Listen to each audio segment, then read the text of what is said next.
माझ्याबरोबर ठाकरे गटाच्या नेत्या सुषमा अंधारे ताई आहेत। ताई, आज आपण पाहिलं तर विविध पक्षातून शिवसेना ठाकरे गटामध्ये इनकमिंग सुरूच आहे, कसं पाहता याकडे? खरं तर ही आमच्यासाठी खूप खास करून बीड जिल्ह्यासाठी आनंदाची आणि उत्साहवर्धक बाब आहे की गेली काही दिवस इकडचे प्रवेश अक्षरशः खोळंबून राहिलेले होते आणि त्यामुळे काही पानं गळून पडली, त्यामुळे आता नवी पालवी फुटायला पुन्हा सुरुवात झालेली आहे। आमच्यासाठी आनंदाची गोष्ट आहे की बीड जिल्हा प्रमुख गणेश वरेकर असतील किंवा जिल्हा प्रमुख रत्नाकर शिंदे असतील, संपर्क प्रमुख किशोर पोद्दार असतील, या सगळ्यांनी जी काही मेहनत घेतली, आमचे परमेश्वर सातपुते, या सगळ्या जिल्हा प्रमुख आणि संपर्क प्रमुख या सगळ्यांनी जी काही मेहनत घेतली, त्यामुळे बीडमध्ये एक नवं वातावरण तयार होत आहे। बीडमध्ये आम्ही काही विधानसभेच्या जागा लढवणार आहोत आणि त्या विधानसभेच्या जागांच्या दृष्टिकोनातून आजचे प्रवेश अत्यंत महत्त्वाचे आहेत। आज अजून एक महत्त्वाचा प्रवेश झाला, तो म्हणजे मराठी सिने जगतातलं अत्यंत महत्त्वाचं नाव सन्माननीय किरण मानेजी।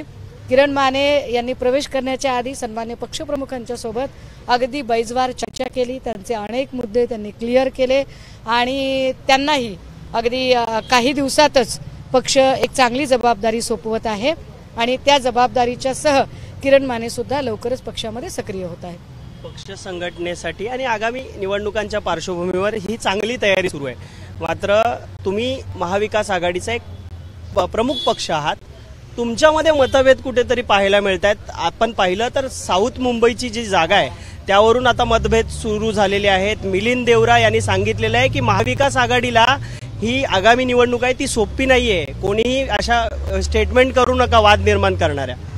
नाही, मला असं वाटतं की वाद निर्माण करणारे स्टेटमेंट करण्याचा तर प्रश्नच नाही, पण कुणीही, काँग्रेस असेल, राष्ट्रवादी काँग्रेस असेल किंवा आम्ही असू, मला असं वाटतं की काही प्रश्न हे पक्ष नेतृत्वाच्या पातळीचे आहेत। तीनही पक्षाचे प्रमुख ज्या वेळेला जागा वाटपासाठी अधिकृतरित्या बसतील, अधिकृतरित्या त्या चर्चेच्या फेऱ्या होतील, तेव्हा आणि तेव्हाच आपण त्याच्यावर भाष्य करणं बरोबर असेल। आत्ता कुणीतरी हा म्हटला तो म्हटला म्हणून काहीतरी स्टेटमेंट करणं हे प्रीमॅच्युअर स्टेटमेंट असेल। त्यामुळे जेव्हा प्रत्यक्ष चर्चा सुरू होईल तेव्हा सगळी माहिती पुढे येणार आहे, त्याच्या आधी आत्ता काही बोलण्यात अर्थ नाही। पण असं मानलं जातं की दक्षिण मुंबईसाठी तुम्ही खूप आग्रही आहात, कारण तुमची ती स्टँडिंग जागा आहे, मात्र दुसरीकडे आपण पाहिलं तर काल आदित्य ठाकरे देखील त्या मतदारसंघात होते, त्यांनी मेळावा घेतला। आज जे माजी खासदार होते त्या मतदारसंघातले काँग्रेसचे नेते मिलिंद देवरा असं म्हणतायत की आम्ही देखील दावा करू, आमच्या कार्यकर्त्यांच्या देखील भूमिका आहे अशी भावना आहे, तर कसं पाहताय? तुमच्यामध्येच मतभेद पाहायला मिळत आहेत? अजिबात मतभेद वगैरे नाही। मिलिंद देवराजी हे महाविकास आघाडीतले एक सन्माननीय नेते आहेत आणि मिलिंद देवराजींच्यासाठी मी स्वतः प्रचार सभा सुद्धा केलेली आहे। मी स्वतः त्यांच्यासाठी प्रचार सभा केलेली आहे, जेव्हा आघाडीचा भाग म्हणून ते जेव्हा काँग्रेसचे उमेदवार होते आणि आम्ही गणराज्य संघ राष्ट्रवादीचा घटक होता त्यावेळेला आम्ही त्यांच्यासाठी सभा केलेली आहे। त्यामुळे त्यांनी अस्थिर आणि सैरभैर होण्याचं काही कारण नाही आणि कुठलाही आमच्यामध्ये म्हणजे उगाच असं काही हा असं म्हटला तो तसं म्हटला असे काहीही कुठलेही गैरसमज अजिबात नाहीत। मुद्दा एवढाच आहे की अधिकृत चर्चा होऊ द्या, अधिकृतरित्या लोक एकत्र बसू द्या। आता उगाच याला इतक्या जागा गेल्या त्याला तितक्या जागा गेल्या, हा जागेचा फॉर्म्युला ठरला, अशा काहीही म्हणजे ढगात गोळ्या मारण्यात अर्थ नाही, एवढं नक्की। गुजरातच्या एका संग्रहालयाला मदत म्हणून महाराष्ट्र 39 कोटी रुपये देण्याचं ठरलेलं आहे, त्यावरून विरोधक टीका करतायत, तुमची भूमिका काय आहे तुमच्या पक्षाची? हे म्हणजे असं झालं की घरचीला लुगडं नाही बाहेरचीला पैठणी घेतोय। अहो, इथे महाराष्ट्रातले किती प्रश्न आहेत ते बघा, महाराष्ट्रातल्या किती म्युझियमची काय अवस्था आहे ते बघा। आमच्या महाराष्ट्रामध्ये धाराशिव जिल्ह्यातलं जे तेरचं म्युझियम आहे, ज्या म्युझियम मध्ये पाण्यात तरंगणारी वीट आजही तुम्हाला बघायला मिळते, पाण्यात तरंगणारा दगड बघायला मिळतो, तिथे तुम्ही अजून पैसे किती काही दिलेत का, तिथे काही केलंय का? त्यामुळे आधी महाराष्ट्रातले तुम्ही द्यावं की न द्यावं तर द्यावं, काही हरकत नाही, गुजरात काय पाकिस्तानात नाहीये, तो आमचाच भाग आहे, पण महाराष्ट्रातल्या आधी गरजा फुलफिल झाल्यात का ते बघावं।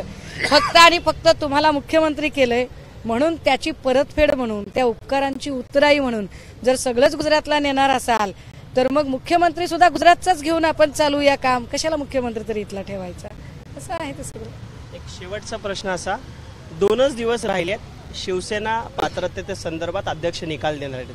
त्यामध्ये आता एक महत्त्वाची अपडेट येते. अध्यक्ष मुख्यमंत्र्यांच्या भेटीसाठी वर्षावर गेलेले आहेत. कसं पाहताय याकडे, आणि निकाल 2 दिवसावरच आहे, कसं पाहताय? माफ करा, पण मी नार्वेकरांकडून काही फार माझ्या अपेक्षा नाहीये. त्यामुळे एकूण हा सगळा काही पात्र अपात्रतेचा जो खेळ चाललेला आहे, ज्या पद्धतीने त्यांनी 2023 संपूर्ण कडेला काढलं, 2022 2023, त्यामुळे हा अत्यंत खूप जास्तीचे बॉल खाऊन कमीत कमी रन काढणारा खेळाडू, एवढंच मी नार्वेकरांचं वर्णन करेल. राहिला प्रश्न की पुढे काय होईल, तर आम्ही वारंवार सांगतोय, जनतेमध्ये जेव्हा आम्ही जाऊ आणि प्रत्यक्ष निवडणुकीच्या मैदानात उतरू तेव्हा घोडा मैदान काय असेल ते आम्ही सांगू. आत्ता ज्यांनी सगळ्या स्वायत्त यंत्रणा स्वतःच्या ताब्यात ठेवल्यात, त्या यंत्रणांच्या मदतीने जर काही निकाल त्यांना लावायचे असतील तर त्याला आम्ही काही करू शकत नाही. त्यामुळे आता काय होईल, मग काय होईल, हा 2 वर्षापासूनचा प्रश्न आहे. तारीख पे तारीख चल रहा है और दामिनी की तरह हम तुम बस देख रहे हैं. आपण पाहतोय तारखेवर तारीख सुरू आहे आणि दामिनी का खेळ हम देख रहे, असं या ठिकाणी नार्वेकर आणि जो निकाल येणार आहे त्या संदर्भात बोलताना सुषमा अंधारे यांनी म्हटलेलं आहे. कॅमेरामन मनोज जयस्वालचा मी अल्पेश करकरे, एबीपी माझा, मुंबई. एबीपी माझा, उघडा डोळे बघा नीट.